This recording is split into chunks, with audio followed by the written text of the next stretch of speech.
Arkadaşlar burada çatlak patlak duvarları tamir etmek için lateksle mantolama harcını ve köstene MDF su yalıtım katkısını karıştıracağım.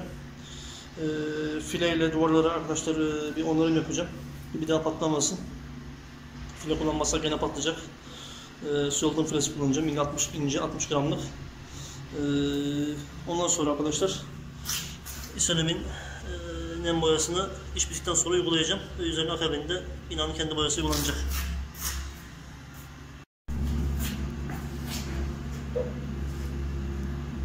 Arkadaşlar harcımızın içine köstene MDF su yalıtım katkısı atıyorum.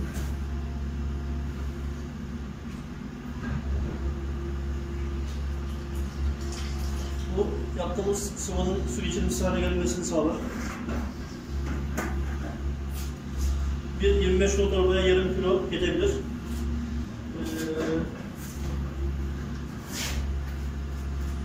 Ben şimdi yarısını diğer pakete saklayacağım.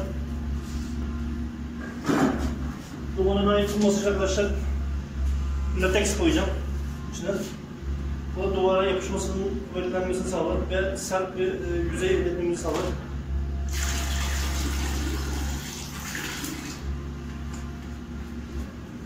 Malzememiz su geçirmez hale gelir arkadaşlar. Şimdi ısırıldım. Devam ettiğim macunu açıp içine katacağım belli oranda suyumuza göre.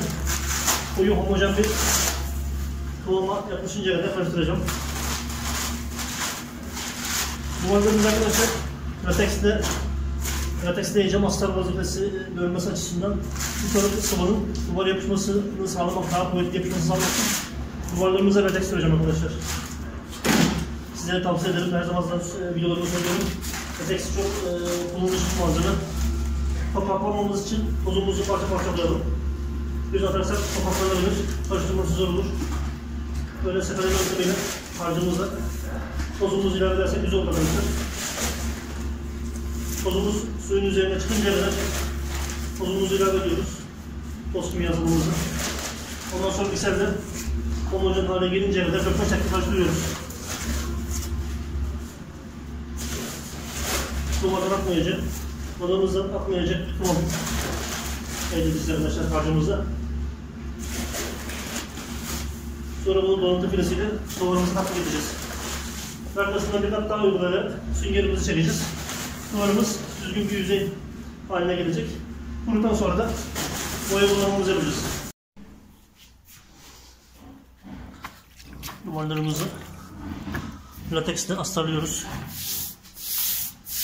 Daha yapışkan hale gelsin diye sıvımız sıcaklıkını alabilsin diye. Hem duvar su emmesini keser. Ekstra çünkü harcın suyu bir an duvarda emilirse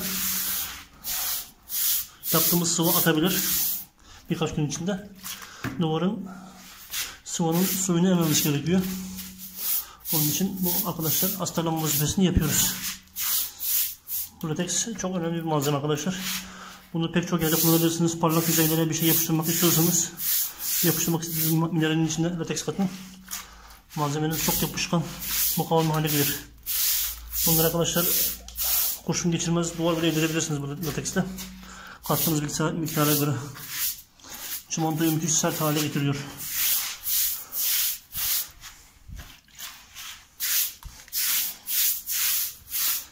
Zeminlerin böyle tozulmasını istemiyorsanız bu lateksle zeminlere uygulayabilirsiniz. Bu tür zeminleri sert hale getirir. Su emme miktarını azaltır.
Arkadaşlar yüzeydeki boya kabartıları ve sıvı kabartıları iyice kazınır. Raspa yardımıyla. Zeminde hiçbir tortu, pislik kalmaz. Oynak parça kalmamalı. Ondan sonra hazırladığımız harcı duvara tatbik ediyoruz arkadaşlar. Bu şekilde işlemimizi tamamlıyoruz. Ve üzerine sıvı pilesini uygulayıp son kat sıvasını yapıp süngeri düzeltme işlemini yapıyoruz.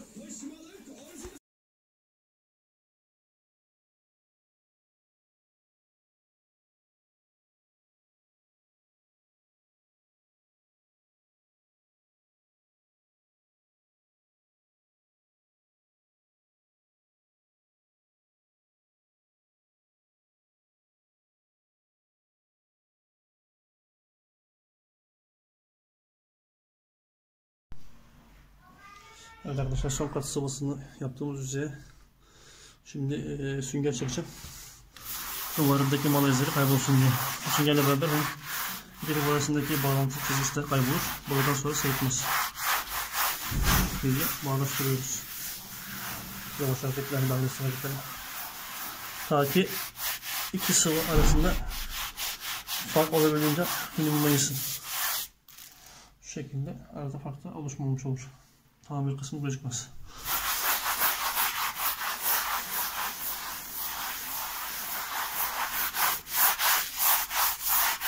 Böyle arayı yaparsak sıvasız yüzeye balık olur.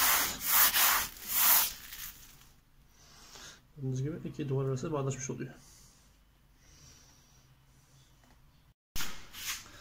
Arkadaşlar, İslam MS82 nem boyası koyu kıvamlı boyadır. Dibi koyudur boya. Onu iyice karıştırıp bir kovaya aktarmak gerekir. Kovada da iyice karıştırmak lazım ki sıvı malzemeyle koyu malzeme iyice birbirine karışsın. Koyu ayran kıvamında ve hatta sulu bir boza kıvamında bir görüntüsü kıvamı var. Malzemenin karışımı çok önemli. 5-6 dakika 10 dakika yakın karışması gerekiyor ki el yöntemiyle veyahut da bir mikser karıştırıcı iyice karıştırmak lazım. Koyu kısımla ince kısım birbirine iyice karışsın. Boya görevini duvarda yapsın. Ben geniş bir kovaya aktardım onu. Siz de o şekilde yapabilirsiniz. Çünkü kendi tenekesi uzun ince bir şekilde fırça rahat sığmayabilir. Böyle bir kovaya aktarırsanız daha rahat yaparsınız. Rulo ile arkadaşlar fırçayla duvara uygulayabilirsiniz. Su bazlı bir boya değildir bu. Solvent bazlı bir boyadır. Biraz kokusu vardır. Ama kapılar, pencereler açılıp da ev havalandırıldığında kokusu gider. Hamza? Ne yapıyor baba? Baba ne yapıyor? Boya yapıyor. Evet. Evet.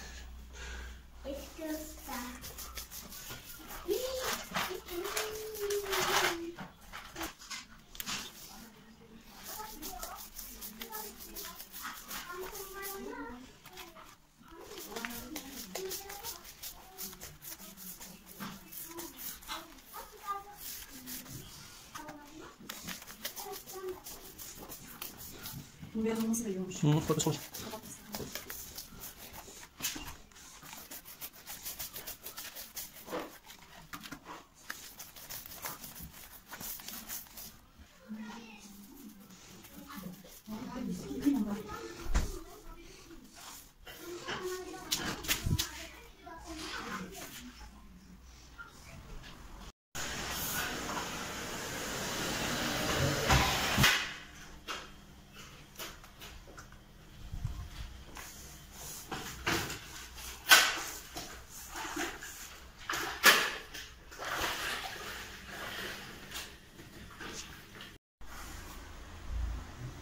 Evet arkadaşlar, sona geldik. Buramızın da MS82 uygulaması bitmiştir.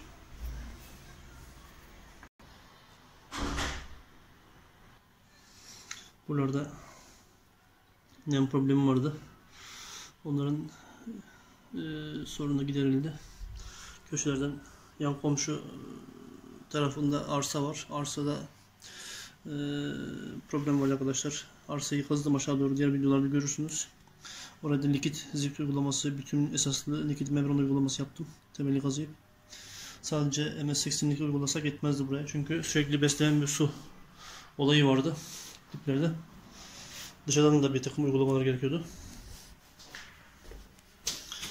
Videonun başında gördüğünüz gibi bu duvar çok sorunluydu. Bu duvara su yalıtım filesiyle beraber tamir harcı uygulaması yaptım. İçinde lateks ve MDF su yalıtım katkısı var, bunu kattım. Söylem lateksiyle tamir harcını karıştırıp su filesi, ince su filesi ile yalıtım yaptım. Süngerledim ve akabinde MS80'lik arkadaşlar uyguladım. Duvar şimdi kendi orijinal boyasıyla boyanacak. Gri renkteki kendi doğal haliyle. Sorun tekrarlamayacak inşallah uzun zaman. Tekrar bir boya kabarması olursa bir dahaki boyada kaplı zımpara yapılıp MS80'i tekrar tatbik edilebilir.